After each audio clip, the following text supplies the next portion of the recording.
আমার দুজন বিজ্ঞ আইনজীবী যারা একেবারে প্রথম থেকে এই মামলা লড়েছেন, মানে মামলা বলতে এই যে আমাকে বাতিল করেছে তা না, বাতিল করার জন্য আরো কাহিনী ছিল, সেগুলো আপনারা জানেন।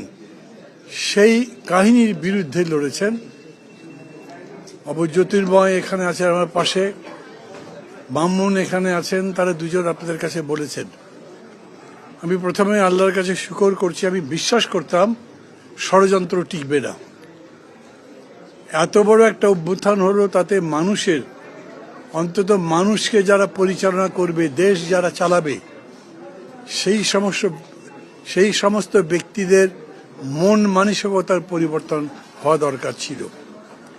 এমনিতে পত্রপত্রিকায় দেখছি যে দল একজনকে মনোনয়ন দিচ্ছে, তার বিরুদ্ধে আরেকজন দাঁড়িয়ে যাচ্ছে এবং নিজেকে জাহির করবার জন্য, প্রতিষ্ঠিত করবার জন্য লড়াইও করছে প্রচন্ড। এরকম হয়েছে অতীতেও, ইতিহাসে আছে।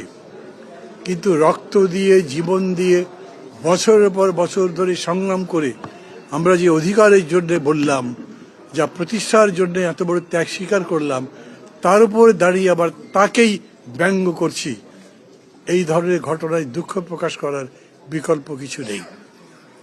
আজকে যে কারণে আমাকে এখানে আসতে হয়েছে, আমার দুজন আইনজীবী, সবাই আপনারা চেনেন তাদেরকে, তারা এসছেন। এটা খুবই একটা সিম্পল ব্যাপার ছিল।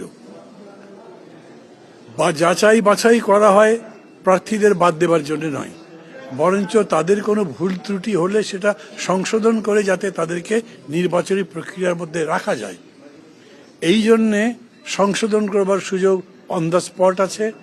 এমনকি সময় দেওয়া যায়, এমনকি এপিডেভিট, যেটা হলফনামা শপথ করে বলেন, সেটাতেও যদি কোনো ভুল থাকে সেটাতে আবার আপনার সাপ্লিমেন্টারি এফিডেভিট দেওয়ার সুযোগ আছে। অথচ আমার বাড়ি বগুড়া, সেইখানে আমি নির্বাচন এর আগেও করেছি, এইবারে যখন করছি তখন আমাকে বিরোধিতা করবার জন্য যে মবক্রাসি করা হয়েছে, এটা ইল ওমেন, এক কথায় খুবই একটা অশুভ ইঙ্গিত। যার কারণে আমি মনে করি জেলা প্রশাসক নিজে বিচলিত হয়ে সামাল দেবার জন্য মনে করেছেন একটা খারাপ পরিস্থিতি হবার চাইতে বিষয়টা নির্বাচন কমিশনে যাওয়াই ভালো, না হলে এটা বাতিল করবার কোনো কারণ ছিল না। এর আগে আমি এরকম করে বলিনি, কারণ সত্যায়িত হোক তারপরে বলাই উচিত মনে করেছি।